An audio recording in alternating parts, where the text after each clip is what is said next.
ส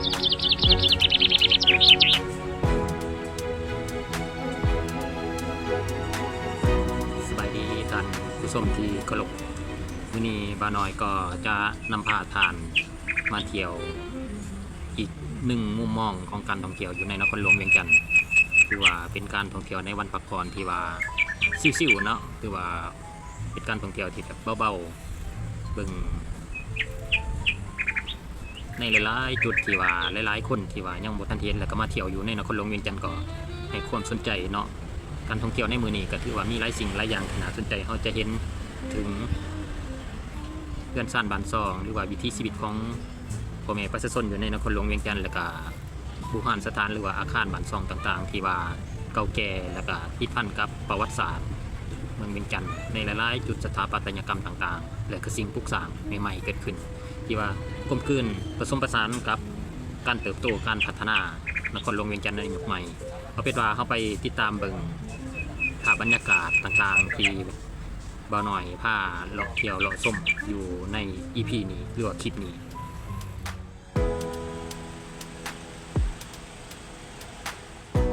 การพัฒนาในเขตตลาดเช้าถือเป็นจุดซุ้มที่สำคัญในนครหลวงเวียงจันทร์เนื่องจากเป็นศูนย์กลางทางด้านเศรษฐกิจการค้าและการท่องเที่ยวที่มีประวัติศาสตร์อันยาวนานในระยะผ่านมาและก็ปัจจุบันการพัฒนาในเขตนี้ถือว่ามีทิศทางหลักคือยกระดับพื้นฐานของรางและภูมิทัศน์ปรับปรุงลักษณะให้มีการปรับปรุงพื้นที่อ้อมหอบให้มีลักษณะความเป็นระเบียบเรียบร้อยหลายขึ้นเพื่อรองรับนักท่องเที่ยวและการสัญจรที่หนาแน่นการจัดสรรระบบการจราจรเนื่องจากว่าเป็นจุดเชื่อมต่อที่สำคัญของรถเมล์และก็การจราจรในตัวเมืองจึงพยายามจัดระบบการเดินทางหรือว่าบ่อนจอดรถการเชื่อมต่อกับสถานีรถเมล์อยู่ตลาดเช้าให้มีประสิทธิภาพการพัฒนาในรูปแบบการค้าการผสมผสานระหว่างดั้งเดิมและความทันสมัยเขตตลาดเช้าได้รับการพัฒนาจากตลาดสดแบบดั้งเดิมมาสู่ระบบศูนย์การค้าหรือว่าช้อปปิ้งมอลล์ที่มีความทันสมัยการพัฒนาในเขตนี้มักจะเกิดขึ้นกับแผนแม่บทของการพัฒนานครหลวงเวียงจันทร์เพื่อให้สอดคล้องกับการขยายตัวของตัวเมืองและมาตรฐานของการบริการในยุคสมัยใหม่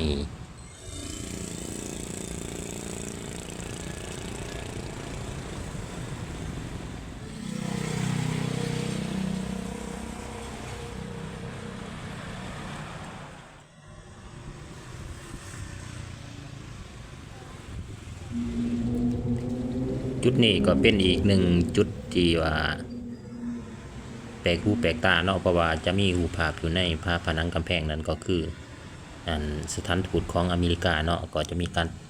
แต้มรูปภาพใส่เกี่ยวกับการรักโลกรักสิ่งแวดล้อมเนาะการกำจัดขี้เหงื่อ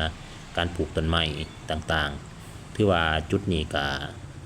อากาศซุ่มเย็นเนาะเนื่องจากว่ามีต้นสามสาขนาดใหญ่ที่ว่าอายุหลายสิบปีน่าจะอยู่ระหว่าง 45-50 ปีเนี่ยต้นสามสาถือว่าให้ความร่มเย็นในขอบเขตนี้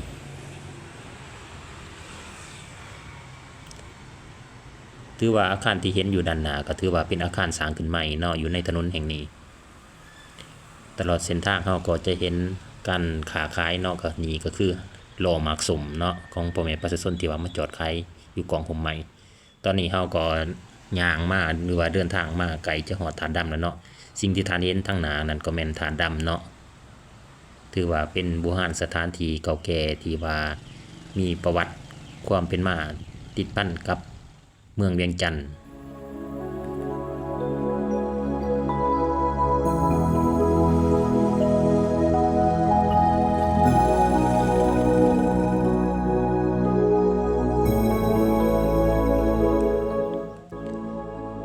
ธาตุดำแม่นหนึ่งในสถานที่ศักดิ์สิทธิ์และมีความสำคัญทางประวัติศาสตร์ที่สุดอีกแห่งหนึ่งในนครหลวงเวียงจันทร์ตั้งอยู่ใจกลางบริเวณถนนจันทกุมารประวัติความเป็นมาและความเชื่อลักษณะเป็นพระธาตุเก่าแก่ที่มีก้อนอิฐสีดำซึ่งในอดีตอาจเคยหุ้ม ด้วยค่ำมีรูปทรงเป็นศิลปะลาวลานสังอันโดดเด่นตำนานมีความเชื่อเล่าขานกันว่าถาดดำเป็นบ่อนสถิตของพญานาค7หัวซึ่งเป็นผู้ปกปักรักษาเมืองเวียงจันทน์ในสมัยก่อนเชื่อกันว่าเมื่อใดที่เมืองเวียงจันทน์ตกอยู่ในอันตรายหรือว่าภัยพิบัติพญานาคที่ปกปักรักษาถาดดำจะปรากฏกายออกมาเพื่อปกป้องเมือง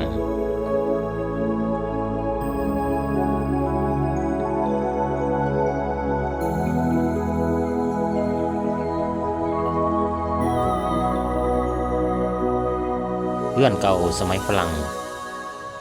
อาณานิคมที่ยังเหลืออยู่ในเวียงจันทน์บ่ได้เป็นเพียงแต่บ่อนพักผ่อนอาศัยหรืออาคารทั่วไปเท่านั้นแต่มันคือพิพิธภัณฑ์ที่มีชีวิตที่ดึงดูดนักท่องเที่ยวด้วยเหตุผลหลักๆดังนี้ 1. มนต์เสน่ห์ของความเก่าแก่ที่หาเบิ่งหาชมได้ยากเรือนเหล่านี้มีเรื่องเล่าและประวัติศาสตร์ฝังอยู่โครงสร้างที่เป็นเอกลักษณ์เช่นผาหน้าปองเยี่ยมไม้บ้านเปิดแบบสูงเพดานสูงโปร่งหรือระเบียงกว้างมันบ่งบอกถึงวิถีชีวิตในยุคสมัยก่อนสิ่งเหล่านี้เฮ็ดให้คนรุ่นใหม่รู้สึกถึงความขลังและความงามแบบคลาสสิกที่สร้างใหม่บ่ได้ 2. สถาปัตยกรรมที่ลงตัวสถาปัตยกรรมแบบฝรั่งอาณานิคมมีความสมดุลสูงการระบายอากาศเรือนแบบนี้ถูกออกแบบให้เย็นสบายโดยบ่ต้องพึ่งพาเครื่องปรับอากาศหลายอัตราส่วนความสูงของเพดานและการวางตำแหน่งปองเยี่ยมเฮ็ดให้แสงสว่างส่องเข้าไปถึงด้านในซึ่งเป็นสิ่งที่ตากล้องและนักท่องเที่ยวมักถ่ายรูป 3. บรรยากาศแห่งความพักผ่อนนักท่องเที่ยวที่มาเยี่ยมยามเวียงจันทน์มักจะสอกหาบ่อนที่สงบการได้มานั่งจิบกาแฟที่เรือนเก่าสร้างความรู้สึกผ่อนคลายสำหรับนักท่องเที่ยวต่างชาติโดยเฉพาะชาวตะวันตกเรือนเหล่านี้เฮ็ดให้เขาเจ้ารู้สึกความคุ้นเคยที่ผสมผสานกับวัฒนธรรมลาวอย่างลงตัวมันเป็นการผสมผสานที่เป็นเอกลักษณ์ของเวียงจันทน์ที่หาเบิ่งได้ยากคุณค่าทางด้านจิตใจและความทรงจำในโลกที่เต็มไปด้วยตึกสูงที่คล้ายคือกันไปหมดสถานที่เก่าแก่คือเครื่องหมายของการเวลาเรือนเหล่านี้จึงเป็นสัญลักษณ์ที่ช่วยเก็บรักษาความทรงจำ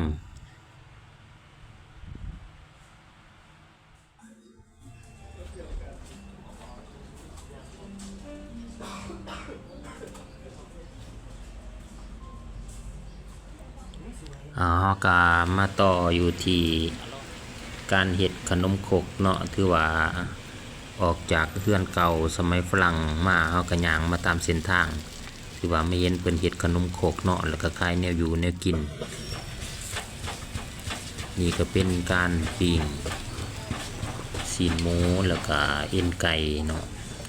ถือว่าแม่ค้าก็ขายแนวอยู่แนวกินอยู่ตามทางที่ว่าใกล้ๆกับถาดดำนี่แหละก็เป็นการปิ้งมันมีขนมจืนขนมห้างผึ่งปิ้งมันปิ้งกล้วยปิ้งสาลี่ตัวนี้ก็เป็นการเฮ็ดขนมครกเนาะแล้วก็ขนมห้างผึ่งถือว่าเป็นการเฮ็ดแบบดั้งเดิมเส้นนี้บ่ได้มาดนบ่ได้มาเที่ยว นี่ก็เป็นแม่ค้าเนาะเป็นลงๆขายไก่ในสถานที่ท่องเที่ยวแห่งนี้อาหารการกินก็มีความหลากหลายส่วนใหญ่ก็จะเป็นอาหารลาวปิ้งปูปิ้งปลาเฮามาต่ออีกย่างมาหน่อยหนึ่งเฮาก็จะมาเห็นหาดวชิระเนาะสี่แยกวชิระถือว่าเป็นหาดดังในเวียงจันทน์อีกแห่งหนึ่งตั้งอยู่สี่แยกเป็นหาดกินดื่มเนาะถือว่ายามมื้อแลงก็จะมีนักท่องเที่ยวมานั่งจิบเบียร์เย็นๆ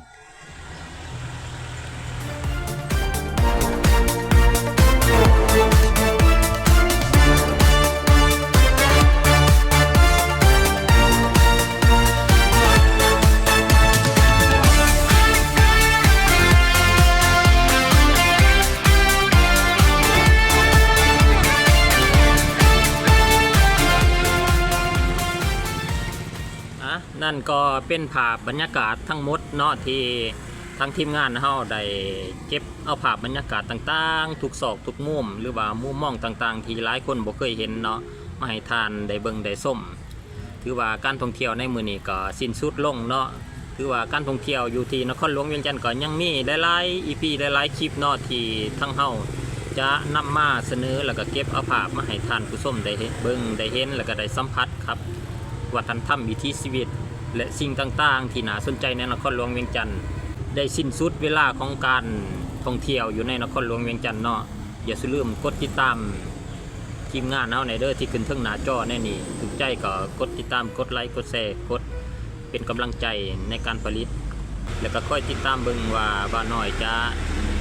พาทานไปเที่ยวในสถานที่นั้นก็ติดตามเบิ่งจะได้ไลค์ขอบใจเอฟซีขอบใจพ่อแม่พี่น้องทุกคนที่ติดตามทั้งภายในและต่างประเทศ